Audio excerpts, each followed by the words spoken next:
तो एक काम करते हैं, जो हम लोग ने जो कल पढ़ा था हम उसको थोड़ा सा रिवाइज कर लेंगे और आगे भी कर लेंगे, ठीक है।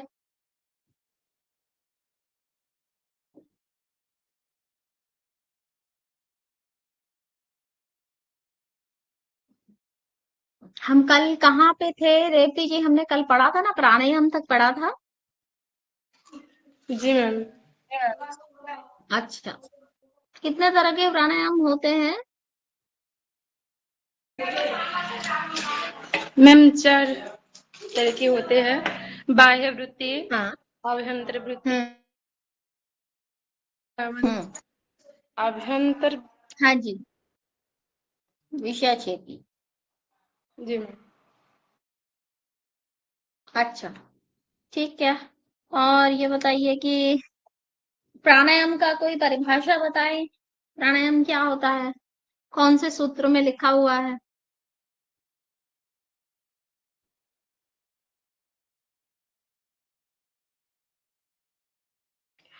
जी मैम, योग सूत्र द्वितीय अध्याय की 52, सॉरी मैम, हम्म। 49। हम्म। 49 पक्का? बताइए तो क्या है उसका सूत्र? मैम थोड़ा याद नहीं है। प्राणायाम का क्या था? तस्मिन् सति श्वास प्रश्वासयो गति विच्छेद प्राणायाम, ऐसे था ना? जी मैम। याद आया? अच्छा। अच्छा, अब आगे आगे का देखते हैं। जितना कल पढ़ाया था वो सब याद है आप लोग को? कुछ कुछ ही ध्यान है? जी मैम। हाँ, अब आ गई निशा जी भी आ गई। गुड। कुछ कुछ लोगों ने कैमरा ऑन कर लिया, अब आ गए। थोड़ा रिवीजन कर लेते हैं, ठीक है आज, क्योंकि लोग भी कम हैं। तो थोड़ा रिवीजन कर लेते हैं, क्योंकि आप लोग आए हैं तो आपका नुकसान नहीं होना चाहिए। थोड़ा सा रिवाइज करके और फिर आगे का थोड़ा सा पढ़ लेंगे, क्योंकि ऐसे अगर हम क्लासेस स्किप करते जाएंगे तो फिर सिलेबस जल्दी कंप्लीट होगा नहीं। ठीक है। तो मैम अच्छा, ये बताइए 8 अंग में कितने तरह के प्राणायाम होते हैं? कितने तरह के, कौन कौन से अंग हैं, कोई बताए? यम, नियम, प्राणायाम, हम्म। हम्म। मैं बिल्कुल बताऊं? सही। या आसन, आगे? यम, हम्म। नियम, आसन, प्राणायाम, प्रत्याहार, धारणा, ध्यान, समाधि। अरे वाह, सब याद है आप लोग को तो। अच्छा, नियम कौन कौन से थे?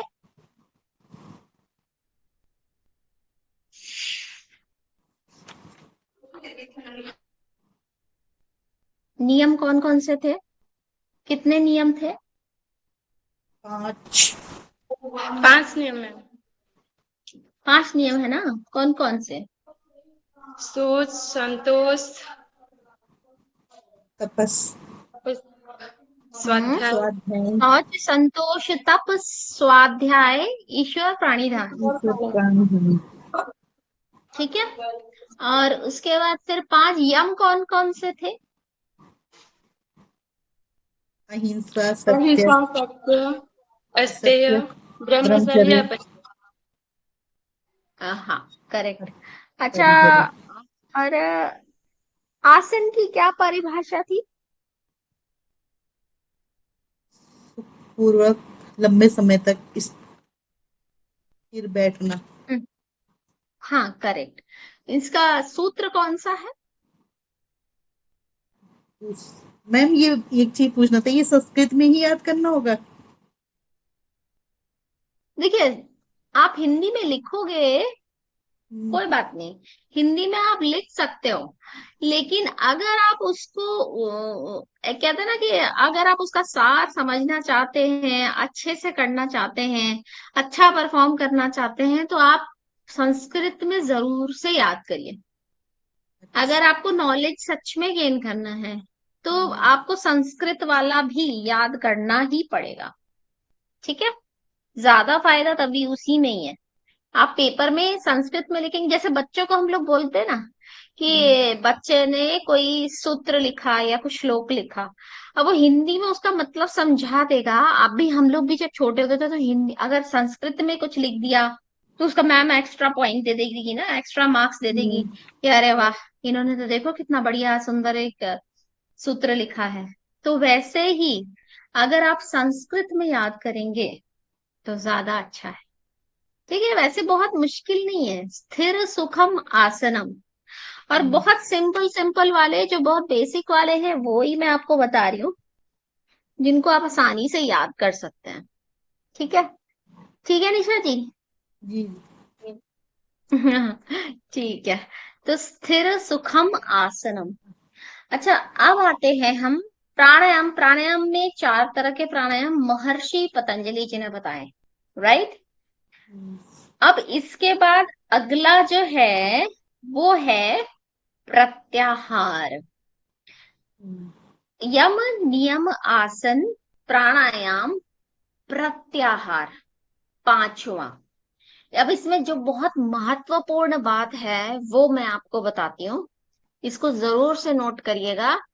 जो हमारे ये यम नियम आसन प्राणायाम, ये चार है ना, इनको बाहरी अंग कहा जाता है। बाह्य अंग मतलब कि योग की यात्रा के बाह्य अंग है। इसको नोट जरूर कर लीजिए। एक्सटर्नल पार्ट्स, बाह्य अंग।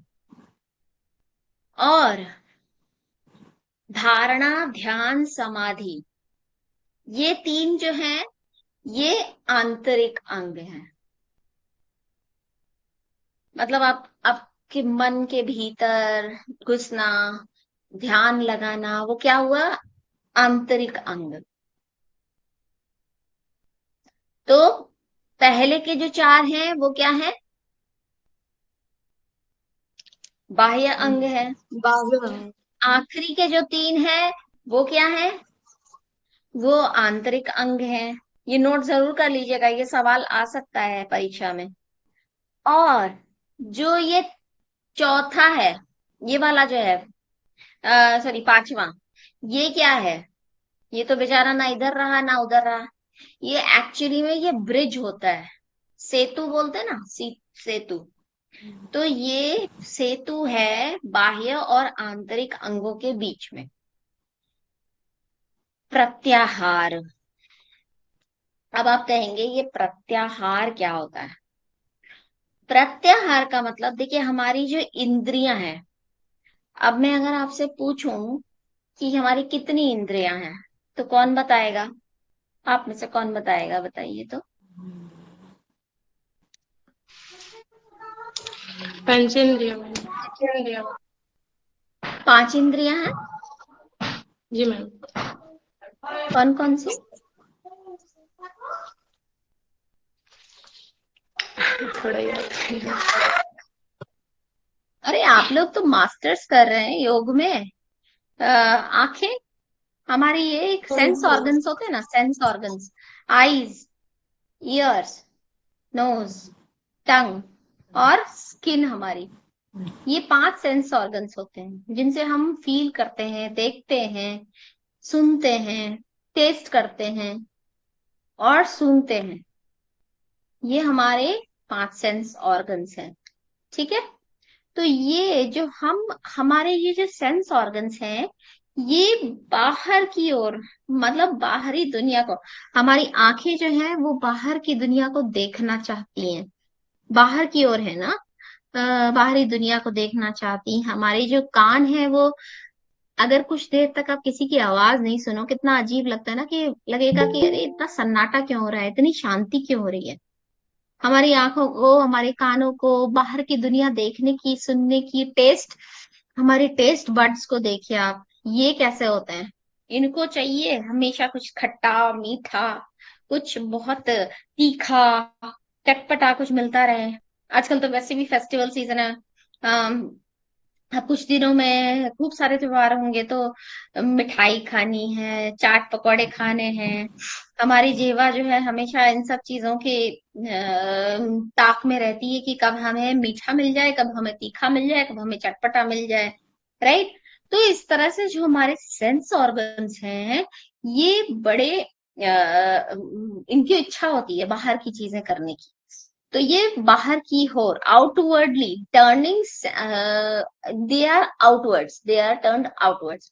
बट हमें क्या करना है जब हम प्रत्याहार करते हैं? प्रत्याहार का मतलब होता है अपनी इंद्रियों को इनवर्ड्स की ओर करना, अंदर की ओर, inwards away from external objects. जो बाहर की जो दुनिया है, बाहर की जो चीजें हैं, उनसे यदि हम अपनी इंद्रियों को भीतर की ओर समेट लें तो वो क्या हुआ? उसको कहते हैं प्रत्याहार। Withdrawal of senses imitates the form of the mind. प्रत्याहार। प्रत्याहार का अर्थ क्या बताया मैंने? कि अपनी इंद्रियों को भीतर की ओर समेट लेना, प्रत्याहार। स्विषया संप्रयोगो, प्रयोगे। तो सेकंड सूत्र का ये नोट कर लीजिए। सेकंड सूत्र का 54वां 54th सूत्र कहता है प्रत्याहार के बारे में। स्विषया संप्रयोगे चित्त स्वरूपानुकार इवेन्द्रियाणाम प्रत्याहार। मतलब इंद्रियों को समेटकर मन में विलीन कर लेने का नाम ही प्रत्याहार है। हमारे नेत्र हैं, हमारे श्रोत्र हैं, घ्राण है, घ्राण शक्ति आदि जो इंद्रियां हैं, संसार के विषयों से हटाकर मन के साथ साथ रोक देने को प्रत्याहार कहते हैं। मन को एकाग्र करने से इंद्रियां भी मन के साथ साथ एकाग्र हो जाती।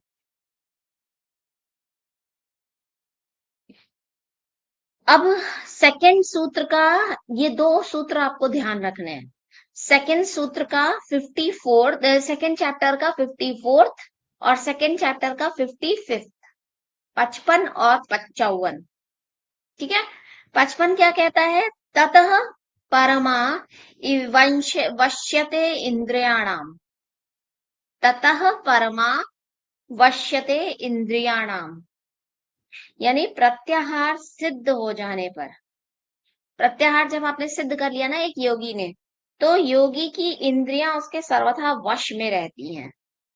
उनकी स्वतंत्रता का सर्वथा अभाव हो जाता है। क्या होता है? उनकी स्वतंत्रता का सर्वथा अभाव हो जाता है। कि मतलब कि वो फिर ये नहीं होता कि जैसे हमारा तो मन करेगा ना, मेरा मन करेगा, अरे मेरी आंखें तो आ, अमेरिका में घूमना चाहती है, देखना चाहती है अमेरिका कैसा है। या मेरी जो जबान है वो चाहती है कि मैं बहुत सारे गुलाब जामुन खा लूं। या मेरी जो कान है वो सुनना चाहते हैं कुछ अच्छा सा मल्हार या कोई भी अच्छा एक राग सुनना चाहते है ना। मेरी ये जो इच्छाएं हैं कभी खत्म ही नहीं होती। तो ये जब जो योगी होता है, जो रियल योगी होता है, उनकी अपने इंद्रियों पे कंट्रोल होता है। वो इन सब चीजों से उनको कोई मतलब नहीं होता। मतलब मटेरियलिस्टिक वर्ल्ड से वो एक्चुअली में दूर होते जाते। ये हुआ इसका मतलब। ठीक है। तो इंद्रियों को जीतने वाले बन जाते हैं, पहली बात तो ये हुआ। और विषय भोगों में नहीं बढ़ते। जो मैंने कहा ना भी मटेरियलिस्टिक वर्ल्ड में उनका कोई इंटरेस्ट नहीं होता। अपनी इच्छा से इंद्रियों को चाहे जहां चाहे वहां लगा सकते हैं। ये नोट कर लीजिए कि विषय भोगों में नहीं पड़ते हैं। उनको ये नहीं कि मेरे को ये भी चाहिए, मुझे बड़ी कार चाहिए, मुझे बहुत सुंदर ड्रेस चाहिए, गुच्ची का पर्स चाहिए, और पता नहीं बहुत सारे ऐसे ब्रांड ब्रांड होते हैं ना आजकल तो सारी चीजें चाहिए, वो वाली इच्छा नहीं रहती उनकी।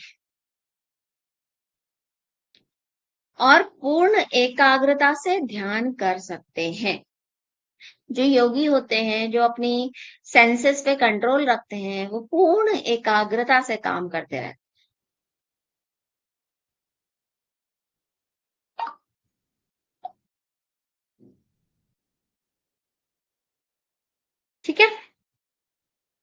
प्रत्याहार से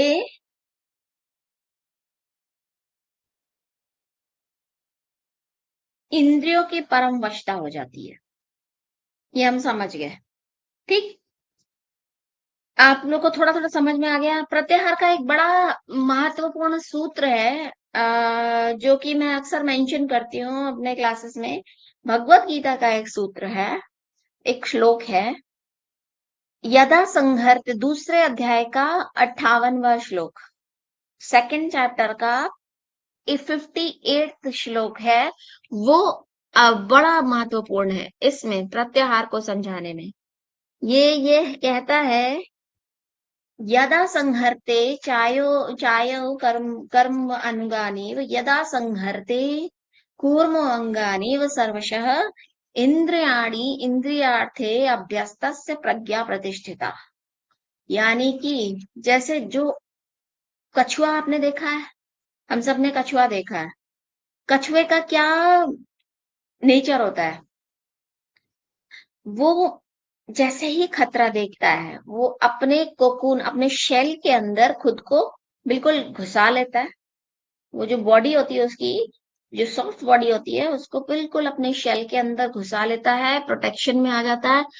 उसको कोई मतलब नहीं होता दुनिया में क्या चल रहा है, बाहर क्या हो रहा है। राइट? आप सब लोगों ने कछुआ देखा होगा। और जो योगी होता है, भगवत गीता यही कहती है कि जो योगी है वो एक कछुए की तरह उनको होना चाहिए। जिस तरह से एक कछुआ अपने शरीर को भीतर की ओर अपने शेल के भीतर घुसा लेता है, उसी तरीके से योगी को भी अपनी इंद्रियों को भीतर की ओर समेट के रखना चाहिए। तभी वो एक सच्चा योगी बन पाएगा, योगी बनने के पथ पर अग्रसर होगा। ठीक है, अब आगे बढ़ते हैं। प्रत्याहार आप लोग को थोड़ा थोड़ा समझ में आया होगा। प्रत्याहार के बाद अगला सूत्र है, अगला जो अंग है वो है धारणा। छठवां अंग है धारणा।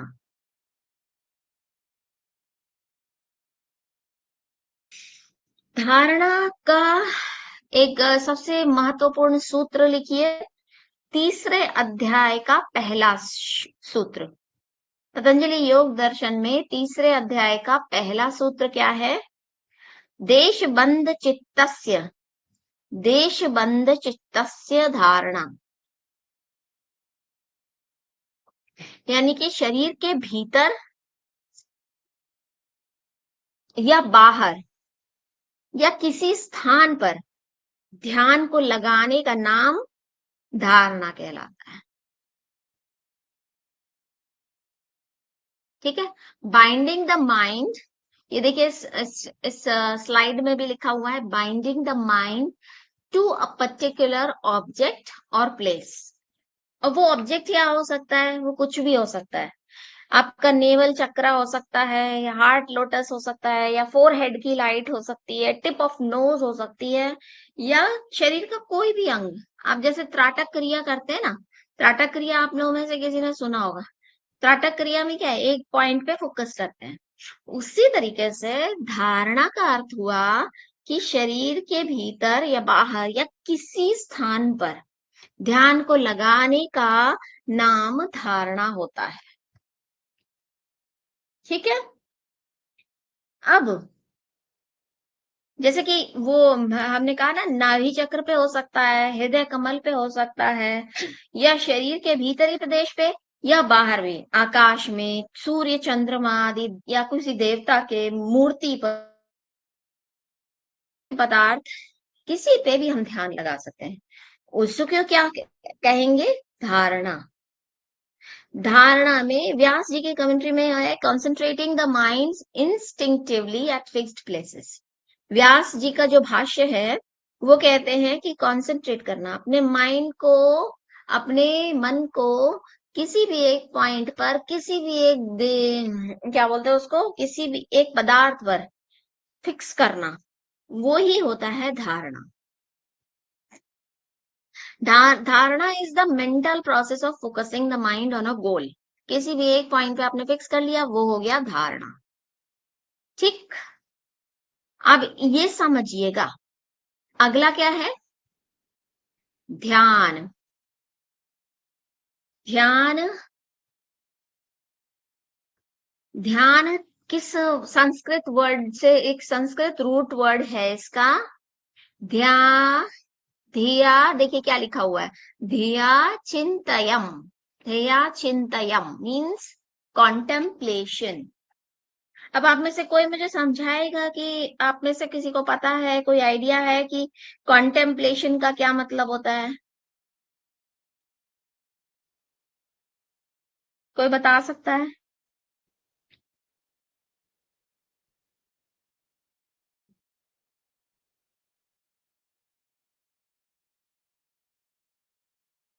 कॉन्टेम्पलेशन का मतलब क्या हुआ?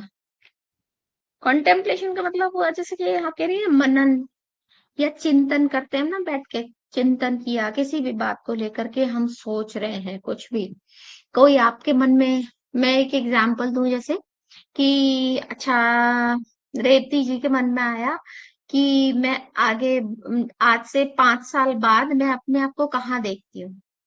अब वो बैठी और बैठ करके चिंतन करने लग गई कि अच्छा मैं 5 साल बाद शायद मैं एक बहुत बड़ी योग की टीचर बन जाऊं, या क्या कुछ भी बन जाऊं, ऐसे सोचा उन्होंने। अब वो बैठ के इसके बारे में चिंतन कर रही हैं कि अच्छा मुझे इसके लिए क्या क्या करना होगा, मुझे कितनी मेहनत करनी होगी, ऐसे ऐसे करके वो बहुत सारी उन्होंने चीजें सोची। ठीक है, तो यही होता है चिंतन। चिंतन, कंटेम्पलेशन। धिया चिंतयम। धिया चिंतयम, finding the mind, fixing the mind on a single goal. Meditation is the singularity of belief.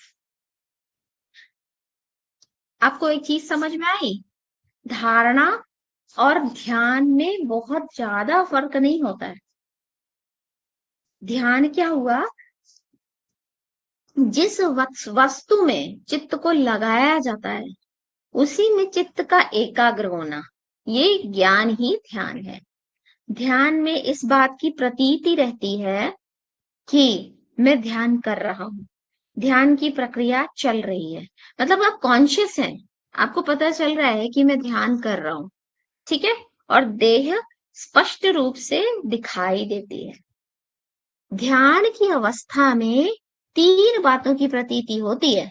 आपको ये याद रखना है, ये नोट करिए कि 3 चीजों का पता होता है ध्यान में। एक तो ये कि मैं ध्यान कर रहा हूं या कर रही हूं, ध्यान की प्रक्रिया चल रही है, और किस चीज पर ध्यान किया जा रहा है। ये तीनों चीजें पता होती हैं कि ध्यान कर रहे हैं, ध्यान की प्रक्रिया चल रही है, और किस चीज पे ध्यान किया जा रहा है। ठीक है, ये तीनों चैप्टर 3 का, यानी कि चैप्टर 3 का नाम बताइए तो, कौन बताएगा मुझे चैप्टर 3 का नाम पतंजलि योग दर्शन में?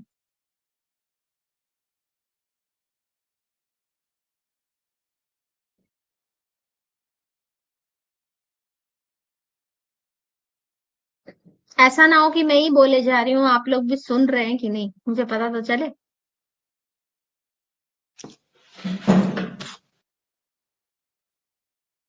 बताइए, जो और लोग भी तो ज्वाइन कर रखे हैं। अनु जी आप बताइए।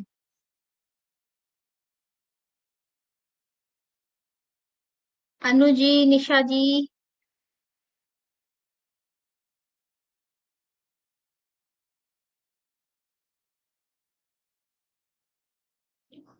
कोई है? हेलो, कौन सा है 3rd चैप्टर, कौन सा है बहादुर पतंजलि योग दर्शन का? पहला कौन सा है? समाधि पाद। दूसरा कौन सा है? साधन पाद। तीसरा विभूति पाद। और चौथा? केवल जी। तो ये जो हमने जो सूत्र की बात करी, ये तीसरे चैप्टर का समाधि साधन विभूति, विभूति पाद का दूसरा सूत्र जो है वो हमें ध्यान के बारे में बताता है। दूसरा सूत्र क्या बताता है? ध्यान के बारे में। ठीक है, तत्र प्रत्येक तानता ध्यानम। तत्र प्रत्येक प्रत्येक तानता ध्यानम। ध्यान की अवस्था में 3 बातों की प्रतीति होती है कि मैं ध्यान कर रहा हूं, ध्यान की प्रक्रिया चल रही है, और किस चीज पर ध्यान किया जा रहा है। The instinct by which the mind stays engaged with the goal in a continuous flow. No other instinct intervenes. The mind remains steady. मतलब किसी तरह की कोई बाधा नहीं आ रही, कोई इधर उधर कोई आए, कोई डिस्टरबेंस से कोई फर्क नहीं पड़ता। सारा ध्यान उसी चीज पे है। मेरा एक फोकस मैंने बनाया कि मुझे आज एक जो मेरे हृदय चक्र पे ध्यान करना है, अब मैं वहीं पे ही ध्यान लगा के रखूंगी। मेरा ध्यान इधर उधर हटेगा नहीं, मैं वहीं पे ही मैं पूरी तरह से फोकस्ड रहूंगी। ठीक है, उसका हाँ जी। अब आगे बढ़ते हैं। अगला क्या है? 8वां अंग क्या है? इसको बोलते हैं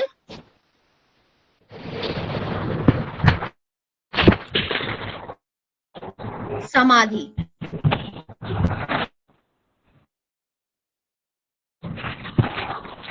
समाधि है 8वां अंग। ठीक, अब 8वें अंग पे आते हैं, समाधि यानी कि कैवल्य। कैवल्य जो आखिरी, जो हमारा अल्टीमेट एम है, अल्टीमेट गोल है योग का, वो क्या है? समाधि। When only the perception of the goal remains and the mind's own form disappears, meditation becomes samadhi. उस केस में क्या होगा कि जो ध्यान लगा रहा है, जो साधक है, उसको अपना वो क्या है, कौन है, उसको कोई मतलब नहीं रह जाता। और वो जो मेन, जो उसका एम है, जो गोल है, उसके साथ उसका मिलन हो जाता है, मर्जेस विद द गोल। वो हो गया ध्यान से समाधि। जब ध्यान में केवल ध्येय मात्र की प्रतीति होती है और चित्त का स्वरूप शून्य हो जाता है, तब यही ध्यान समाधि हो जाता है। समाधि में केवल ध्येय दिखता है, मैं ध्यान कर रही हूं,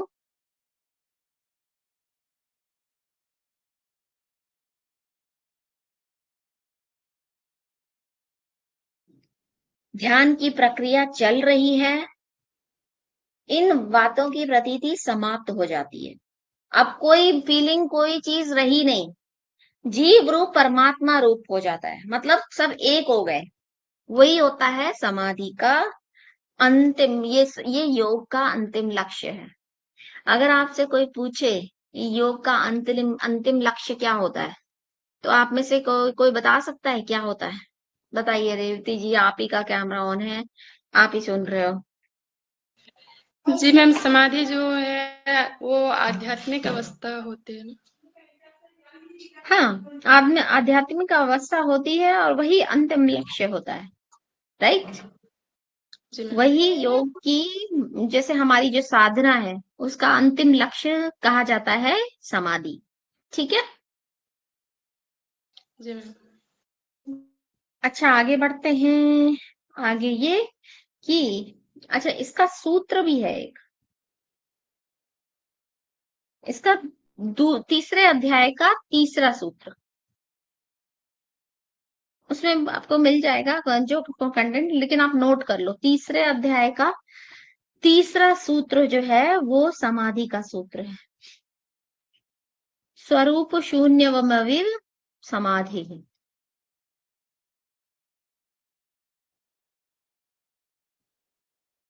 ठीक, आगे बढ़ते हैं। The state of mind fixed and free of restlessness like a lamp in vacuum. The monotony of meditation disappears and the meditator identifies with the goal itself. अब समाधि में भी महर्षि जी कहते हैं, महर्षि पतंजलि जी, कि दो तरह की समाधि है। टू मेन टाइप्स ऑफ समाधि। कौन कौन सी? संप्रज्ञात समाधि और असंप्रज्ञात समाधि। नोट कर लीजिएगा, संप्रज्ञात समाधि और असंप्रज्ञात समाधि।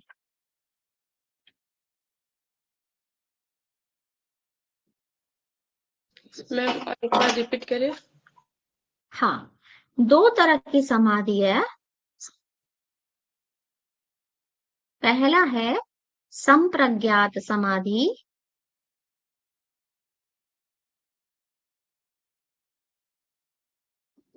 और दूसरा है असंप्रज्ञात समाधि।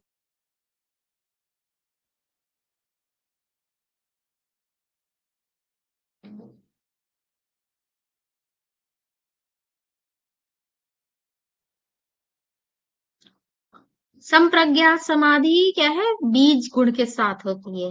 Absence of doubt and contradiction, true nature of meditation, object is fully known, not mistaking a rope for a snake. और असंप्रज्ञात समाधि, beyond even the object of meditation, मतलब कि वो सब चीजों से परे है, सीडलेस है, उसमें कोई फल की कोई इच्छा नहीं रही। वो क्या है? असंप्रज्ञात समाधि है। उसमें कोई थॉट, कोई विचार नहीं होता। और संप्रज्ञात समाधि में कोई डाउट नहीं होता, किसी तरह का कोई संदेह नहीं होता। True nature of the meditation object is fully known, मतलब आप किस चीज पे ध्यान लगा रहे हो और आप कहाँ पहुंचना चाहते हो आपको पता होता है। असंप्रज्ञात समाधि में सीडलेस होती है। आपको ये याद रखना है, संप्रज्ञात विद सीड होती है और असंप्रज्ञात सीडलेस।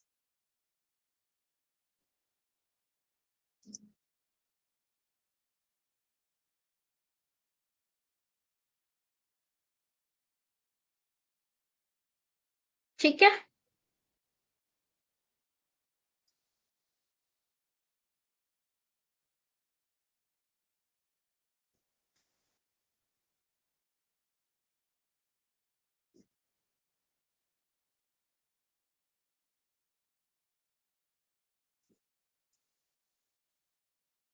अच्छा, अब आगे बढ़ते हैं।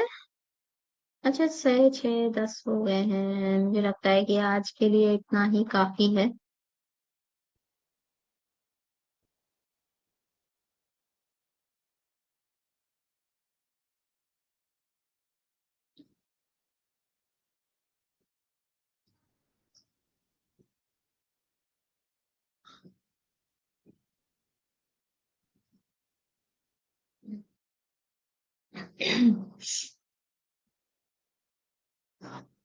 बहुत लोग तो है नहीं क्लास में। लेकिन आज के लिए हम लोग इतना ही रखते हैं। अब नेक्स्ट क्लास में बाकी का पढ़ेंगे। एक बार हमने जो शुरू से जितना पढ़ा है हम उसको एक बार फटाफट से दोहराते हैं। ठीक है।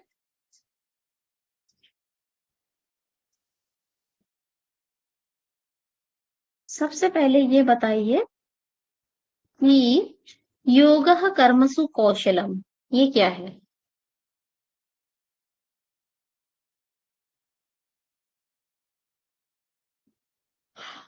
बताइए। योगः कर्मसु कौशलम।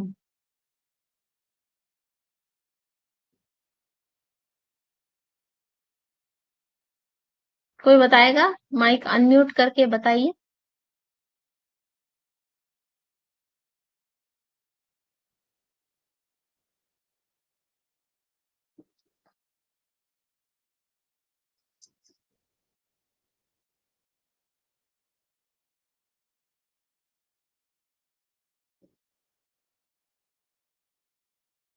कोई नहीं बता रहा। योगः कर्मसु कौशलम तो भगवत गीता के अनुसार जो योग की परिभाषा है उसमें योग कर्मसु कौशलम बोला जाता है।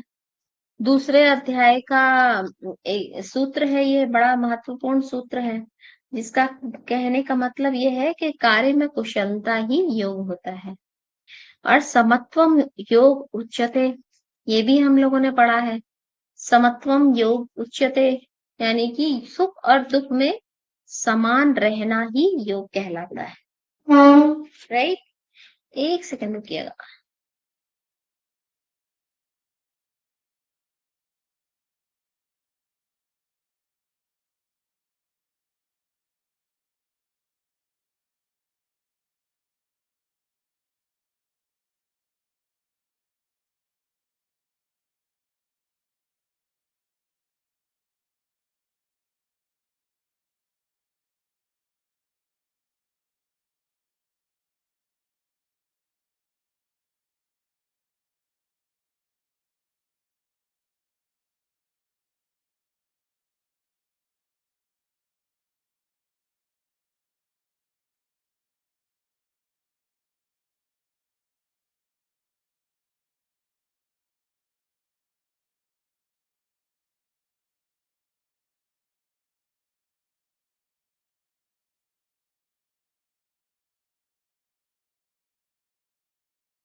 हाँ जी।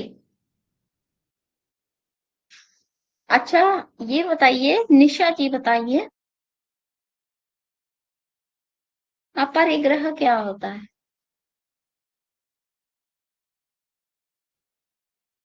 कोई है अभी? निशा जी, फटाफट से बता दीजिए, थोड़ा थोड़ा कर लेते हैं। अपरिग्रह क्या होता है? अनु जी, सर कोई है अभी क्लास में?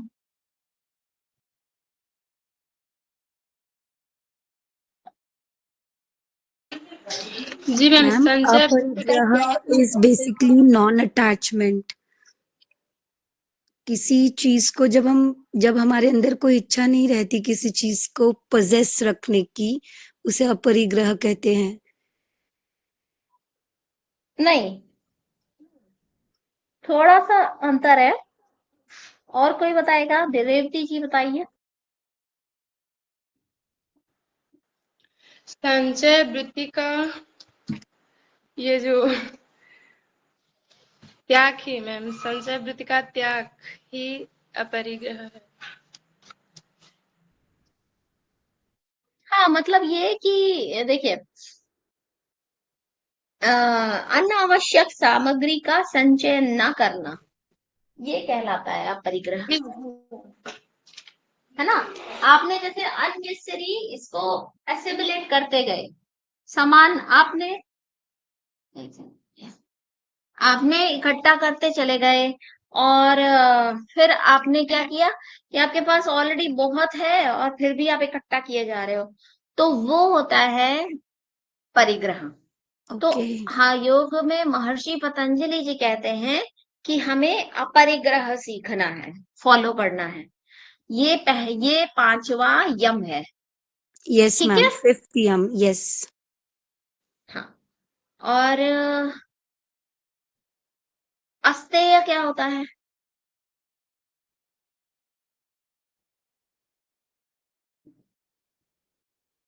अस्तेय का मतलब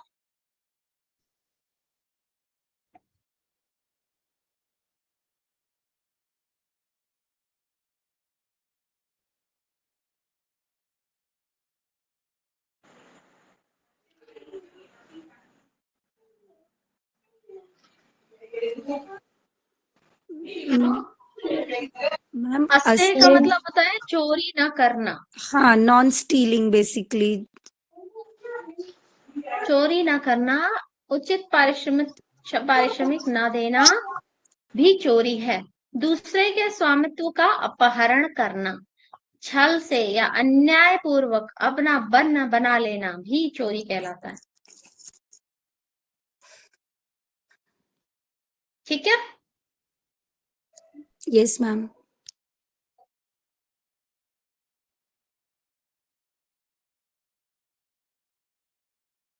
अच्छा, और पूछें? देखिए तो सही, आप लोग सुन रहे हैं कि नहीं मेरी बातें? अच्छा, ये स्वाध्याय क्या होता है?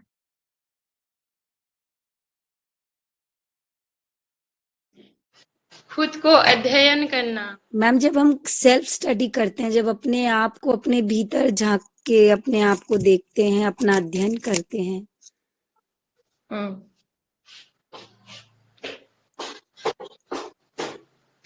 अच्छा, और संतोष क्या मतलब क्या हुआ? मैम संतोष मतलब जो हमारे पास है उसी चीज में सेटिस्फैक्शन रहना, मतलब ये भी एक वन ऑफ द नियम्स है हमारे उसमें। जो जैसे कहते हैं ना, जितना दिया है हमें उतने में संतुष्ट रहना चाहिए। किसी दूसरे को देख के वो अंदर इच्छा नहीं होनी चाहिए कि मुझे वो भी मिले। तृष्णा तृष्णा नहीं करना, वही तो संतोष होता है ना मैम। जी, तृष्णा ना करना। नहीं समझी, नहीं, क्या कह रहे हैं आप?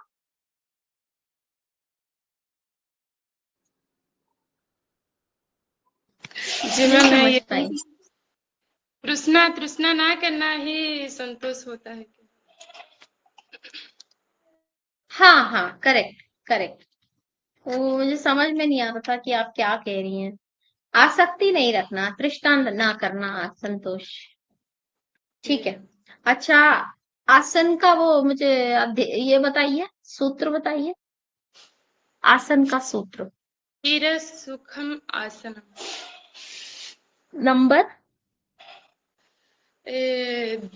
योग दर्शन के द्वितीय अध्याय के 46 सूत्र में। वेरी गुड, आपको याद हो रहा है। अच्छा, कितनी कितनी योनियां होती हैं और कितने आसन हैं, पता है? 84 लाख। हाँ, वेरी गुड, प्रेती 84 जी, लाख आप सुन रहे योनियां हो, क्लास होती में हैं। अटेंटिव और हो। आसन तो आपने बहुत हजारों बताए थे मैम कल। 84 लाख, ठीक ना मैम? करेक्ट, बिल्कुल सही। 84 लाख जितनी योनियां हैं उतने ही आसन भी कहे जाते हैं। Okay okay. ठीक है, ये याद रखना है। ऐसे नहीं कि हजारों नहीं, हजारों नहीं, आपको नंबर पता होना चाहिए। मैंने एग्जैक्ट जो नंबर बताया आपको वैसे ही मेंशन करना है। तभी तो सामने वाले आपके टीचर को पता चलेगा, जो जांच रहा होगा उसको पता चलेगा कि आपने पढ़ाई की है। वरना जी तो वो मैम। सोचेगा कि अच्छा, हजारों हजारों का तो कोई संख्या नहीं होती ना। हजार मतलब तो 2000 भी हो सकता है, 5000 भी हो सकता है, 100,000 भी हो सकता है, कितने भी हो सकता है। आपको जी मैम। एग्जैक्ट पता होना चाहिए, ठीक है। अच्छा, अभी बताइए, जो ये रेचक प्राणायाम है इसका दूसरा नाम क्या है?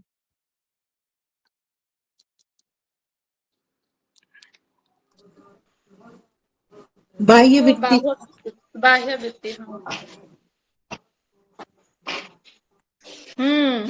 बाह्य वृत्ति प्राणायाम रेचक प्राणायाम है। और पूरक का नाम? अभ्यांतर ये वृत्ति। करेक्ट, अभ्यंतर वृत्ति पूरक प्राणायाम है। और जो तीसरा था वो क्या था? कुंभक। नहीं, स्तंभ कुछ करके था, एक सेकंड। वो स्तंभ वृत्ति है मैम। कुंभक, स्तंभ जो वृद्धि। कुंभ स्तंभ वृत्ति वृत्ति। है, वो स्तंभ वृत्ति। स्तंभ वृत्ति यस। यानी कि कुंभक। कुंभक। कुंभक। कुंभक। और चौथा यस। कौन सा था? अभियांतर बाह्य अभ्यांतर। आंतरीय।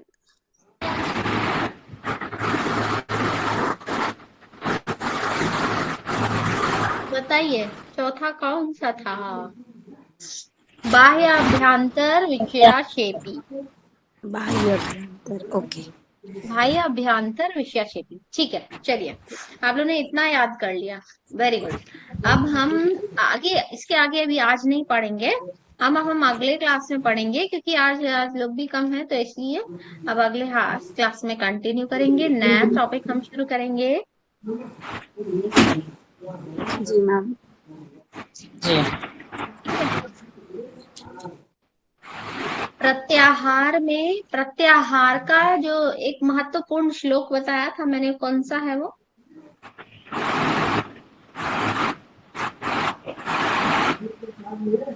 बताइए तो।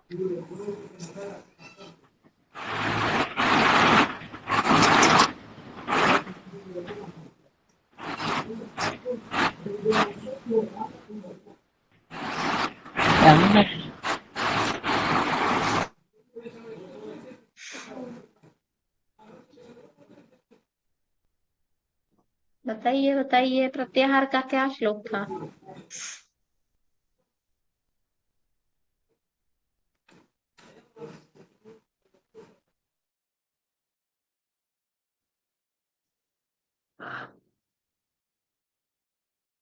प्रत्याहार का श्लोक था दूसरे अध्याय, भगवत गीता के दूसरे अध्याय का 58वां श्लोक।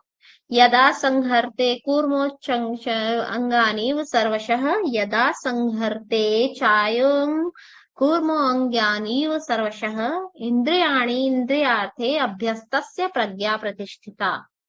ये प्रत्याहार का श्लोक है, जो कि जैसे कछुआ अपने अंगों को भीतर समेट के रखता है, उसी प्रकार से एक योगी को अपने इंद्रियों को भीतर की ओर समेट के रखना है। ठीक, ये है प्रत्याहार का सूत्र। अब हम आगे बढ़ते हैं। प्रत्याहार के बाद धारणा, ध्यान और समाधि। मैम धारणा का जो सूत्र है, और एक बार रिपीट करेंगे जो प्रत्याहार का सूत्र? दूसरे अध्याय का, भगवत गीता के दूसरे अध्याय का 58 श्लोक। हाँ मैम, वो श्लोक और एक बार रिपीट करें। यदा संहरते, दूसरे अध्याय का 58वां श्लोक क्या कहता है? यदा संहरते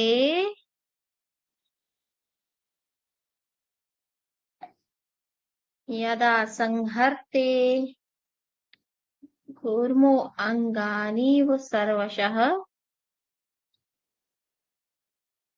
यदा संहरते चायं कूर्मो अंगानि सर्वशः, यदा संहरते चायं कूर्मो अंगानि सर्वशः, इंद्रियाणि इंद्रियार्थे अभ्यस्तस्य प्रज्ञा प्रतिष्ठिता।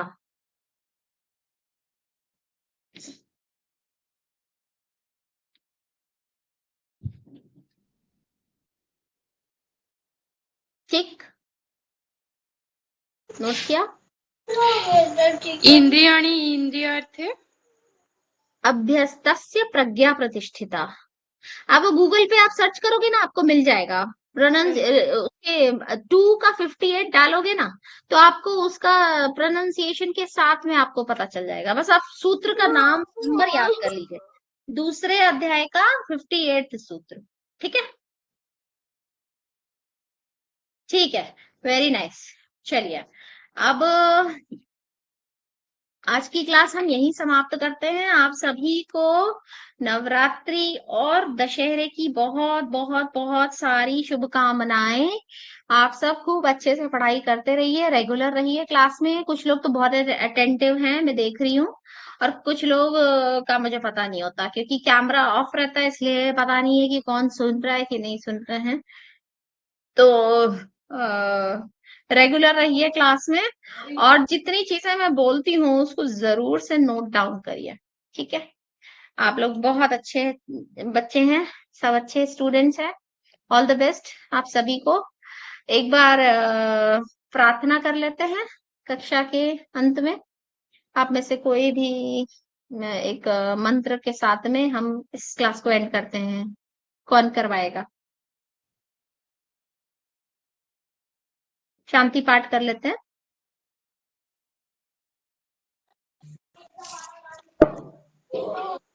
कमर गर्दन से धीरे, आंखें बंद, 3 बार ओमकार का उच्चारण करेंगे। ओम। ओम।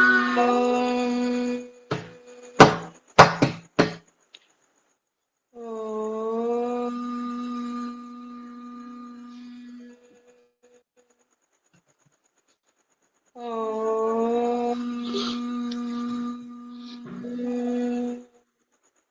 सर्वे भवन्तु सुखिनः, सर्वे सन्तु निरामया, सर्वे भद्राणि पश्यन्तु, मा कश्चित् दुःखभाग् भवेत्।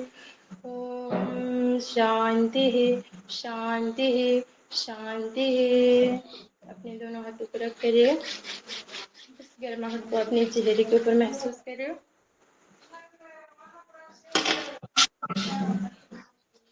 हरिओम मैम, प्रणाम। हरिओम, आप सभी को हरिओम दशहरे की मैम, टेक केयर, शुभकामनाएं। Bye bye. बाय।